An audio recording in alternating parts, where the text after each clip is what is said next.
গাড়ি তো নয়, যেন ছোটখাটো একটি বিমান। বন্ধুরা, এই লোকটির পিছনে সারা দুনিয়ার পুলিশ পড়েছিল। এখন পুলিশের হাত থেকে বাঁচতে হলে 10 মিনিটের মধ্যে সিটি ছাড়তে হবে। ড্রাইভার বলছিল আপনি একদম সঠিক গাড়িতে উঠেছেন। তখনই লোকটি বলে ওঠে, তুমি কি 10 মিনিটের মধ্যে সিটি পার করতে পারবে? ড্রাইভার বলে, 10 মিনিট তো আমার জন্য অনেক বেশি, আপনাকে আমি 7 মিনিটের মধ্যে এয়ারপোর্টে পৌঁছে দিব।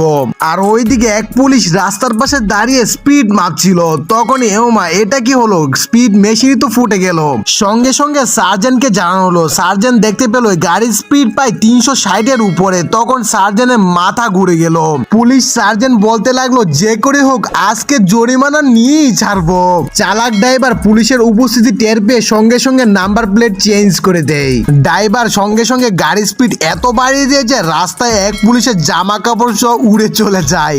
এমন ভালো ভালো ভিডিও দেখতে হলে অবশ্যই চ্যানেলটিকে সাবস্ক্রাইব করবেন এবং ভিডিওতে একটি লাইক দিয়ে আপনার মতামত কমেন্টে জানাবেন।